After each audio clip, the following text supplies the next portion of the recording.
We begin with the president and same-sex marriage. U.S. Congressman Barney Frank, a Democrat from Massachusetts, and Tony Perkins is president of the Family Research Council. Tony, thank you for coming on. As always, you've been on many times before. Let me read you something about this, or something you said recently.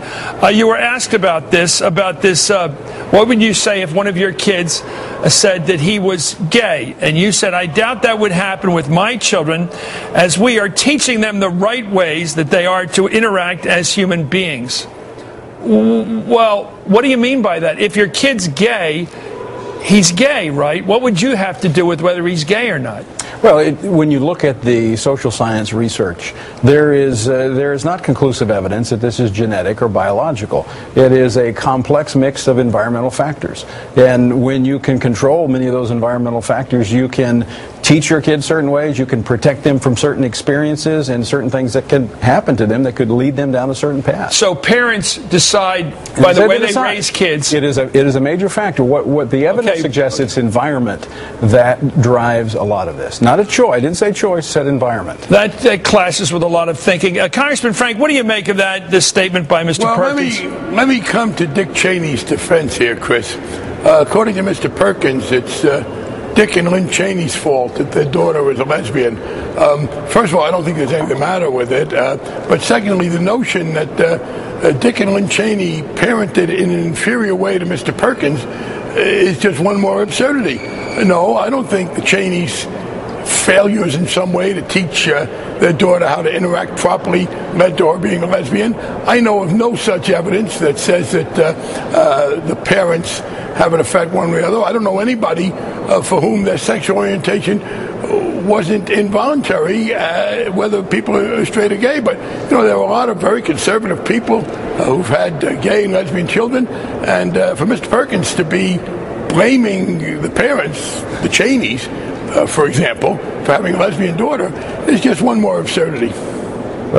Chris, I wish we had instant replay. I never blamed anyone or accused anyone. But you said it was the way you parent that determines the orientation of the child. I said it is the environmental factors, and as a parent, I can control a lot of those environmental factors. Now, Barney's the one who said it was a problem. I never accused him. No, let's get back to the way most people... Excuse me, Chris. He's just backing off what he said. He said he taught his children how to interact properly. He's the one who said it was improper. He backs away from what he says. He's on TV now. He wants to look a little more civil. But he clearly said properly interact. Okay, luckily we have tape here like in a sports show, and we're going to go back now and show what you said. The question was, what would you do if one of your children came to you and said they were gay? Here's what you said. It's on tape. Let's watch and listen. I doubt that would happen with my children, as we are teaching them the right ways that they are to interact as human beings. So even though there is a number of people who become gay or believe they're gay from a very early age, you believe it wouldn't happen with you because of what do you do to make sure that you would doubt that your kid would be gay? That is an enormous power you have that I didn't know people had. Parents have tremendous power in the direction that their children go, and teaching them right from wrong, teaching them what is appropriate, what's not appropriate. I teach my children from the Scripture. I teach them biblical standards of morality, and that's how we raise our children. And can I respond, that has a tremendous impact. Yeah, you can, because are you saying that if you were Barney's father, he wouldn't be gay? No, I didn't say that. Well, that's what you just said. You said you doubt he would be. Barney's a lot older than I am, so I couldn't be. Well, that's just getting tricky. Go ahead, Congressman, your thoughts. Yeah, I apologize. He said it wasn't proper. No, he said it was wrong, that it wasn't right. He backs away from what he says. The quote said his children wouldn't be gay because he would teach them the right way to interact. Well, the opposite of that would be the wrong way. He also said he would teach them right from wrong. So he clearly was saying that being gay was the wrong way. And once again, apparently the Cheneys are not as smart or as biblical or as morally righteous as he is. And I think that's nonsense. Well, let's listen to somebody else, because this is going to get to be, I'm convinced this is going to get into the religious areas this campaign goes on. Now, here's Franklin Graham, and here's what he has to say. The son of Billy Graham. And by the way, the only reason we pay attention to this guy is he's the son of a great man. Franklin Graham had a very strong reaction to President Obama's embrace of same-sex marriage. He released this statement, Congressman. I want you to listen to this, too. In changing his position from that of Senator candidate Obama, President Obama has, in my view, shaken his fist at the same God who created and defined marriage. It grieves me that our president would now affirm same-sex marriage, though I believe it grieves God even more. The institution of marriage should not be defined by presidents or polls, governors, or the media. The definition was set long ago, and changing legislation or policy will never change God's definition. This is a sad day for America. May God help us. Do you agree with that, No, Tony Perkins? I want to ask Tony first. He's a religious organization here. Do you believe what he just said? I believe that changing marriage and the definition of marriage is problematic for society. Will God judge America on changing it? I don't know that. I do know this, but when we tinker with public policy as it pertains to marriage, there are outcomes from that. We look back 40 years to the changing of marriage as it pertained to divorce and the introduction of no-fault divorce. We've ended up with more children without fathers. That's had consequences from an economic standpoint for our society. So when we talk about the policy aspects of this, it affects children. The reason So changing the definition of marriage is a bad thing in itself? It is. Well, what do you think of the Mormon religion changing its definition?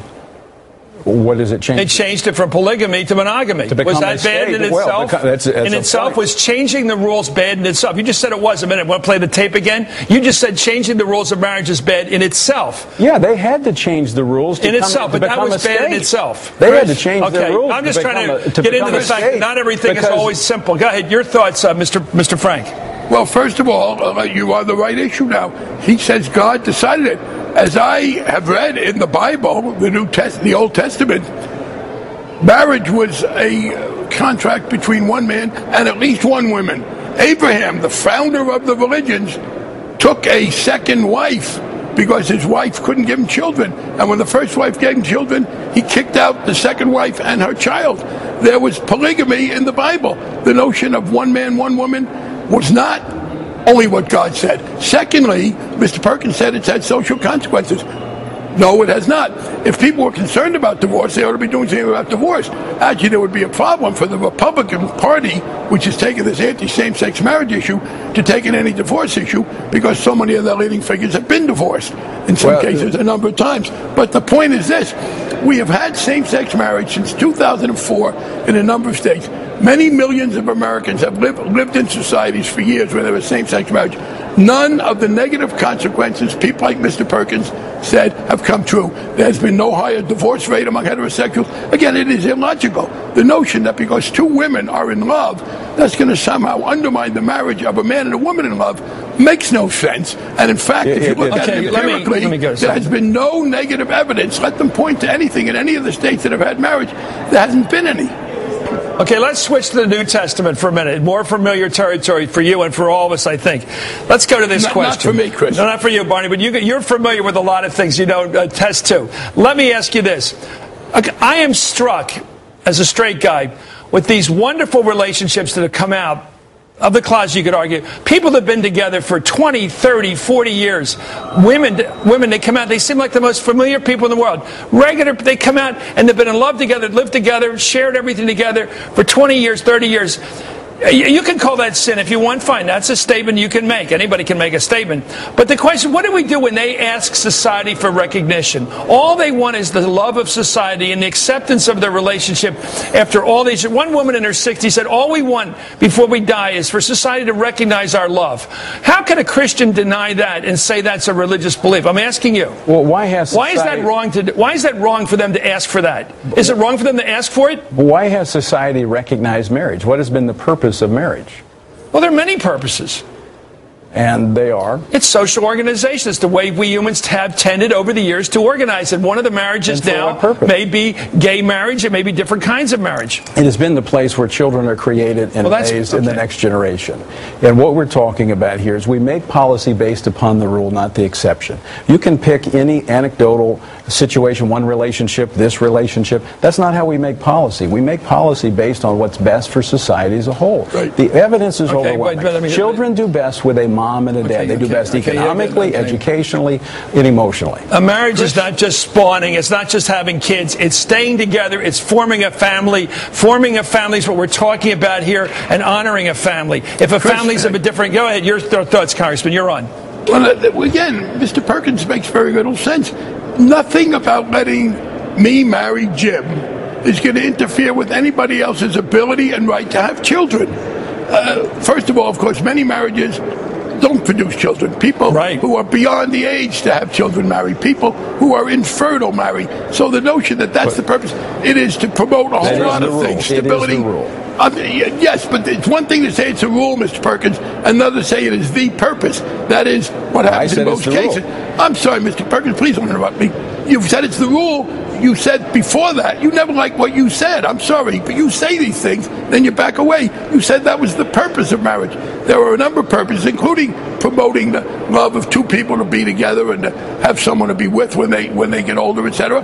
But the point is that the letting two men marry has no negative effect on children. And by the way, if you're concerned, how do two men getting married affect the right of other people to have children? If you're concerned about people who are unmarried having children, then what you want to do is to ban adoption by anybody except a married couple, which would, of course, be terrible for children because everybody works with adoption. Okay, let me get to a news story. Let me just finish. Everybody who works with adoption knows if you say adoption only happens with married couples, a lot of children will never get adopted, and they'll be worse off. If we were just talking about marriage, that'd be one thing, but we know that when you change the definition of marriage and change the law is a tutor, it's an instructor. What we end up finding out is that the curriculum in our schools are changed. Religious organizations are impacted. Okay, let me go to the idea of adoption. You raised the argument on marriage. I know, but there's a couple that, first of all, I think you have to answer the question whether people are infertile or too old to have children should be allowed to get married, because if your definition of the only reason to get married is to have children, I would argue. Let's go to this question. Today, this afternoon, just a few minutes ago, Governor Romney, I don't know if you know this, Congressman Frank, has said he doesn't have a problem with states allowing gay couples to adopt children. Where are you on that? Are you with Romney or not? No, I'm not with Romney. You think states should be able to do that? I believe that, again, that's not what I believe. It's what the evidence shows. Kids do best with a mom and with a dad, and public policy should encourage that which is best. Well, as I said this afternoon, what do you think of that, Congressman Frank? He said they should be able to decide what rights to give same-sex couples, including adoption. Let's watch him say it. I want you to react to what Romney says, both of you. This is news. You know, we as a society take action which we believe strengthens the nation. I happen to believe that the best setting for raising a child is where there's the opportunity for a mom and a dad to be in the home. I know there are many circumstances where that's not possible, through death or divorce. I also know many gay couples are able to adopt children. That's fine. But my preference is that we encourage the marriage of a man and a woman, and that we continue to define marriage as a relationship between a man and a woman. Well, he'll have to sort out. Congressman, he says that it's all right for gay couples. That's fine. He just said it there. Chris, to have kids. They have kids, but then they can't get married, which is a strange thing. Go ahead, Congressman. Go ahead. What he says does not mean you can believe everything he said and you still don't ban marriage. You can encourage marriage. I don't know how you do that, but you don't ban it. Here's the deal. Even if you believe that it's best for a child to be adopted by a married couple, everybody who deals with adoption understands there aren't enough married couples, particularly those that have had children already, to adopt the children who need adoption. So the choice in most cases is not whether a child is adopted by a man and a woman living as husband and wife, but whether the child is adopted at all. A number of gay people, for example, were adopting children who were born with AIDS because of the misdeeds of their parents. There was no married couple ready to adopt them. Mr. Perkins would have condemned those children to never having loving parents because they weren't the kind of parents he approved of. You know, Barney, that's not the choice. True. That's absolutely not true. Well, are you with the governor to adopt everybody? Look, I need the news fact here. Are you with the governor on the right of gay people? As he said, he's fine with them adopting. Are you? No, children need a mom and a dad. Right. The fact that there is not an excess of children waiting to be adopted, that's why most people are going out of the country to adopt children. The only children where there is, yes, it is, Barney. You know that's true. No, there were not children with AIDS. The only area where there are children waiting to be adopted are special needs children.